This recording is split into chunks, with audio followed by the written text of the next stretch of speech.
High everyone, আসসালামু আলাইকুম, welcome back to my channel. আশা করছি আপনারা সবাই অনেক ভালো আছেন। আলহামদুলিল্লাহ, আল্লাহ তাআলার অশেষ রহমতে আমরাও ভালো আছি।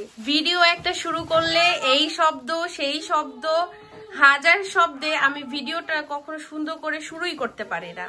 তার থেকে বড় কথা আরেকটা জিনিস দেখছো, এটা হলো গিয়া আমরা এখন মেয়ে হওয়ার পরে পিঙ্ক কালারের গার্লফ্রেন্ড স্ক্যান পর্যন্ত শুরু শেহের হওয়ার পর শেহের আদ্র আর্টকে যে ডক্টর দেখেন, ডক্টর ব্রিন্ডেল, উনি একজন মহিলা।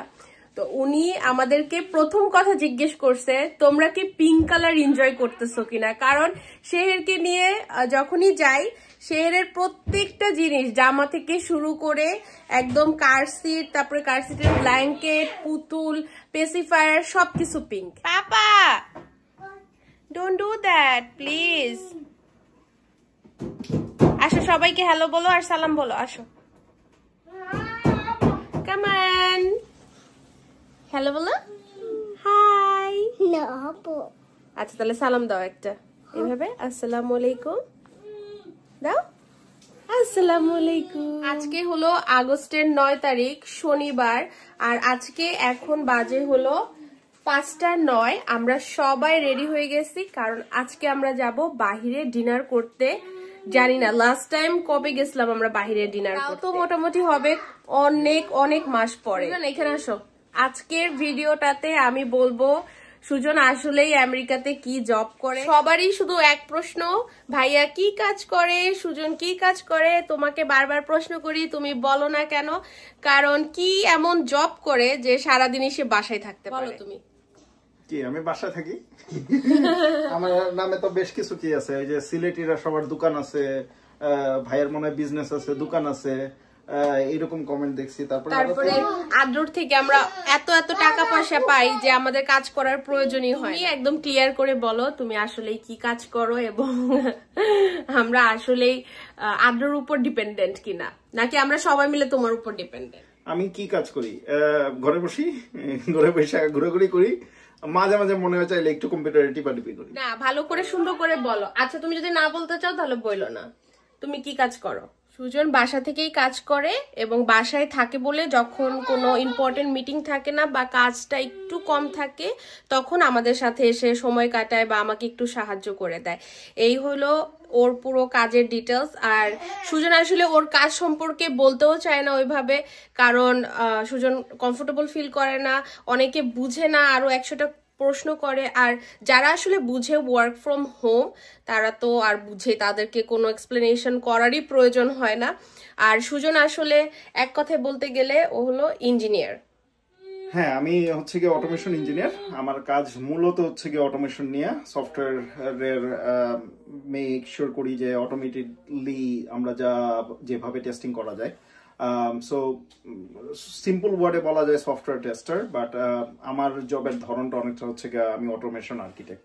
আমার কাজগুলো হচ্ছে গিয়ে কম্পিউটার রিলেটেড, সফটওয়্যার রিলেটেড। আমি অটোমেশন নিয়ে কাজ করি, আমার কাজটাই হচ্ছে অটোমেশন। আর যেহেতু আমি ঘর থেকে কাজ করতে পারি আর কাজের লম্বা সময় থেকে কাজ করতেছি, সো এই জন্যই আমার ঘর থেকে কাজ করা হয় এবং নিজের মতো করে কাজ করতে পারি আর কি। আর সব থেকে বড় কথা যে প্রফেশনাল লাইফ আর ব্লগিং আমি করি, আমার লাইফের কিছু অংশ শেয়ার করি, এটা টোটালি আলাদা ব্যাপার। সুজন একদমই তার পার্সোনাল সবকিছু বলতে পছন্দ করে না, এবং আমিও করি না। কারণ হলো কিছু জিনিস প্রাইভেট থাকা অনেক অনেক বেশি জরুরি। আর আমার বিষয়টা সবসময় ছিল, সেটা হচ্ছে কি ব্লগটা যেহেতু আমার না, সুজন কি করে সেটা নিয়ে ব্লগ না। সো আমি ব্যক্তিগতভাবে কি করি, কি কাজ করি কি না, সেটা সম্পূর্ণরূপে আলাদা।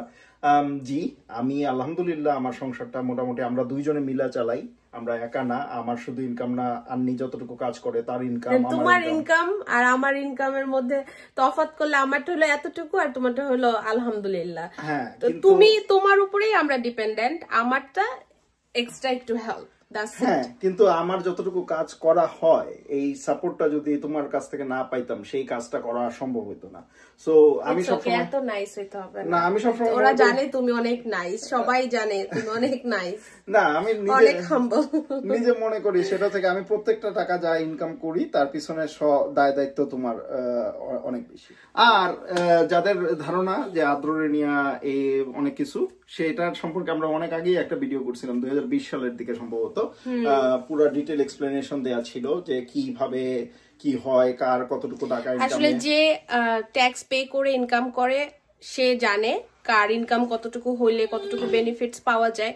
আর সবথেকে বড় কথা, আপনাদের চোখে আদ্র অন্যরকম একটা বাচ্চা, আদ্র প্রয়োজনগুলো অন্যরকম, কিন্তু আমাদের কাছে আদ্র আমাদের বাচ্চা, তো ওর দায়িত্ব সবই আমাদের। কথাগুলো আসলে বারবার বলে বলে কিছু চেঞ্জ হবে না। আর যারা আসলে মাইন্ডসেট তৈরি করে রাখে তাদেরকে বারবার বললেও তাদের মাইন্ডসেট কখনো পরিবর্তন হবে না। তো যার যেরকম ভাবার চিন্তা সে সেইভাবেই ভেবে নিক, কোনো অসুবিধা নাই।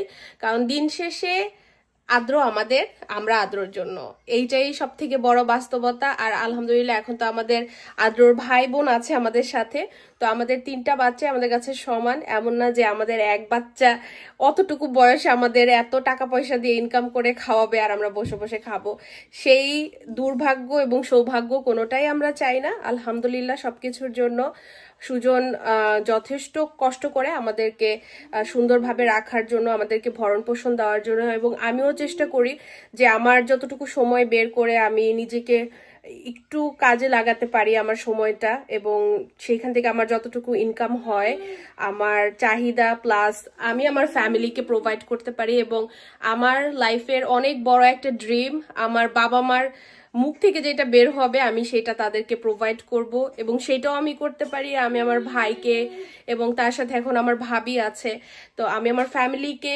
একটু কিছু গিফট কিনে দিতে পারবো। আমার বাচ্চাদেরকে যখন যা প্রয়োজন বা আমার মনে চাবে তাদের জন্য কিনতে, আমি সেটা কিনতে পারবো। এইটাই আমার চাহিদা এবং এইটা আমি চাই। আলহামদুলিল্লাহ আজকে সুজন যে শার্টটা পরছে এটা আমি ওকে কিনে দিয়েছিলাম না, তুমি দিছিলা গত কয়েকদিন আগে। আরেকটা জিনিস অ্যাড করতে চাই, সামান্য একটা জিনিস, সেটা হচ্ছে গিয়া এই যে মানে আদ্রর কাছ থেকে পাওয়ার জন্য অনেক কিছু, যেমন ফুড স্ট্যাম্প এই সেই অনেক কিছু যেগুলো আছে, তার যে ইনকাম লিমিটটা আলহামদুলিল্লাহ আমরা এর থেকে বেশি ট্যাক্স দিই না। আলহামদুলিল্লাহ আসলে আমি এইটাই বারবার বলতে চাই যে কিছু জিনিস মানুষকে বোঝানো সম্ভব হয় না আনলেস তারা অতটুকু নিজেকে ওপেন করে রাখে বুঝার জন্য। আর যারা বুঝতে একদমই চায় না তাদেরকে তো আরোই বোঝানো সম্ভব না। যাই হোক, আজকের দিনের কিছু অংশ শেয়ার করবো আপনাদের সাথে ব্লগ আকারে। আর সবার অনেক প্রশ্ন ছিল, হোপফুলি আপনারা সবাই উত্তরটা পেয়ে খুশি হবেন এবং আমাদের জন্য দোয়া করবেন, আমরা যাতে এইভাবে একসাথে ভালোভাবে মিলে মিশে থাকতে পারি ইনশাল্লাহ। আর না ভাই, সিলেটিরা সবাই বিজনেস করে না, সিলেটিদের সবার মধ্যে সবকিছু আছে। সিলেটিরা নানান জায়গায় নানান ভাবে নানান অংশে আছে, সো ওই টিপিক্যাল মাইন্ডসেটটা বাদ দেন। কোথায় যাবে? কোথায়? শপিং? শপিং এ যাইতে চাও তুমি? শপিং এ গিয়ে কি কিনবে?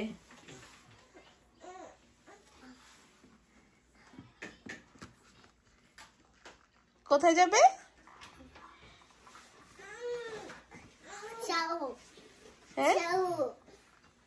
চলো। তুমি জুতা পরে একদম রেডি? আমরা যাবো না আজকে শপিং এ।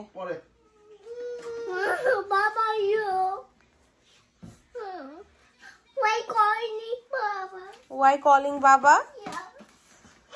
তুমি এখন কোথায় যাচ্ছ? কোথায় যাচ্ছ? আর ড্রাগ করছে। আমরা যাব, সন্ধ্যাবেলাতে যাব পাপা।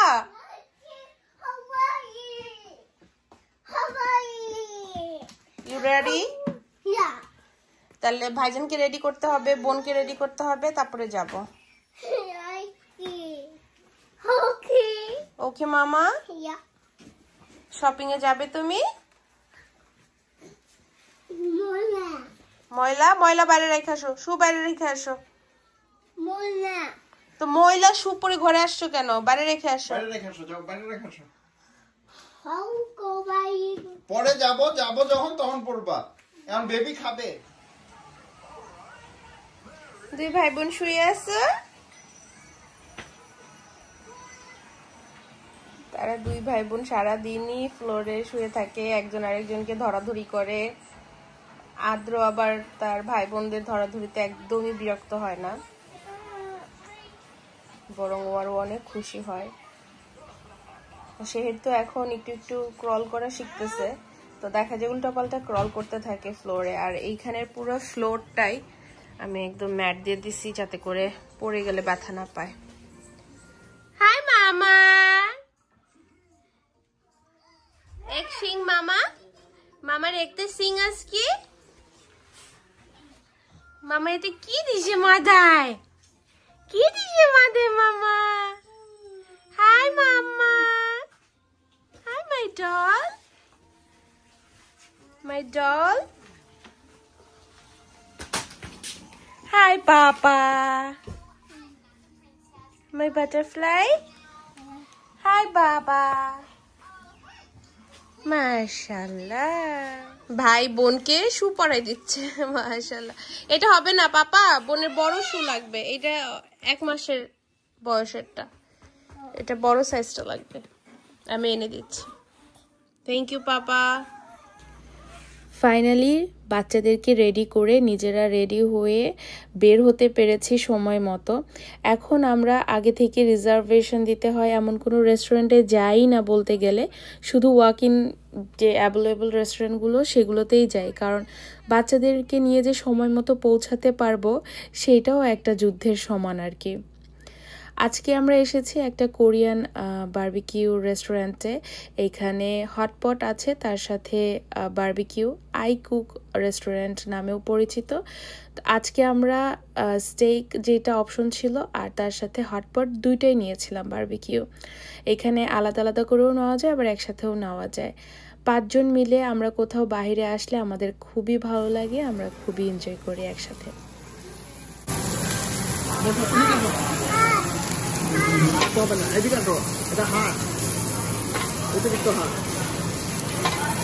আর তোমার ওই সাইডে যাইতে হবে।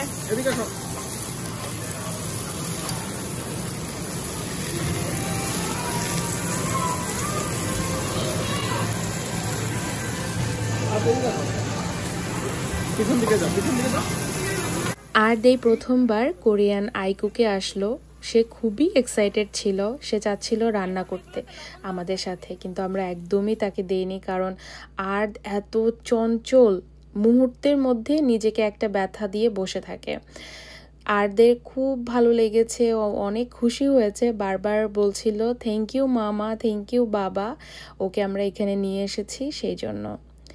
আজকের ব্লগটা মূলত আপনাদেরকে এটাই জানানোর জন্য ছিল যে সুজন কি কাজ করে আমেরিকাতে, কারণ আপনারা সবাই অনেক অনেক বেশি জানতে চান, আর সবার একটা কিউরিয়াসিটি কাজ করে সুজন বাসায় কিভাবে থাকে সব সময়। সুজন বাসায় থাকলেও আসলে ও কাজ করে 9টা 5টা, ওর অনেক মিটিং থাকে, ব্যস্ততায় যায়, আর ওই সময়টুকুতেই তো আমরা ব্লগ করি, যে সময়টুকুতে ও ফ্রি থাকে বা আমি বাচ্চাদের সাথে থাকি। আমি কাজ করলেও ওই সময়টাতেই কাজ করি যে সময়টাতে সুজনের অফিস শেষ হয়ে যায়। সব কিছু মিলে একটু কঠিন, তারপরেও চেষ্টা করি সব কিছু ম্যানেজ করার, কারণ আমি মনে করি ইচ্ছা শক্তি থাকলে সবই করা সম্ভব, আলহামদুলিল্লাহ সব কিছুর জন্য। আর কারো যদি স্পেশাল নিডস বাচ্চা থাকে, সে যদি সরকার থেকে হেল্প নেয়, তাকে নিতে দিন, তাকে তার মতো ভালো থাকতে দিন, কারণ একটা বাচ্চাকে স্ট্রাগল করা দেখা মা বাবার জন্য যে কতটা কষ্ট, এটা আমরা যারা পার করছি জীবন শুধু তারাই বলতে পারি এবং তারাই বুঝতে পারে। আর আমার মনে হয় না মানুষ কখনোই এতটা বোকা হতে পারে যে এটা দেখেও হিংসা করবে কেউ যদি বেনিফিটস পায়ও, যে আল্লাহ তার বাচ্চাটা অসুস্থ এর জন্য সে এরকম বেনিফিটস পাচ্ছে। সবাই দোয়া করবেন যারা জীবন নিয়ে স্ট্রাগল করে, শুধু বাচ্চা না, যে কোনো ব্যাপারেই হোক। I have a surprise for my little R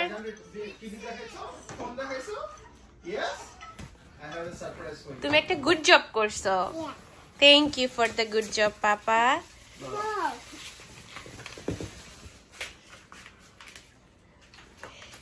Here you go, your surprise. Open? Yeah. তুমি বাবাকে আগে একটা থ্যাংক ইউ দিয়ে আসো। Thank you, Baba. Party. Our party. It's a book. Our party. Tell you.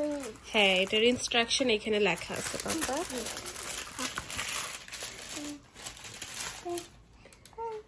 Call you. Lisa. এটা যে piano,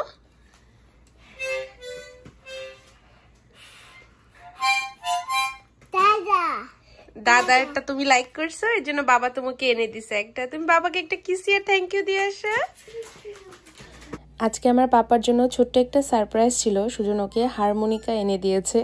এটা ওর দাদার বাসায় দেখে ওর এত পছন্দ হয়েছিল, তো সুজন সাথে সাথে ওর জন্য একটা অর্ডার করে দিয়েছে।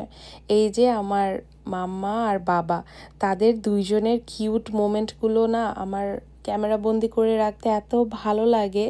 এখন তারা দুইজন বেস্ট বাডি, কারণ দুইজনই এখন ফ্লোরে বসে বসে খেলাধুলা করে। আর আদ্র এত ভালোবাসে ওর ভাই বোনদেরকে যে ওরা কাছে গেলে ধরলে আদ্র কিচ্ছু বলে না। এটা যদি শেহের বা আর ছাড়া অন্য কেউ হতো, কান্না করে একদম অস্থির হয়ে যেত। সবাই অনেক ভালো থাকবেন, দোয়া করবেন আমাদের জন্য, আমাদের এই গুড়াগাড়া বাচ্চাদের জন্য। দেখা হবে অন্য কোনো আরেকটা দিন আমার লাইফের কোনো অংশ বিশেষ নিয়ে।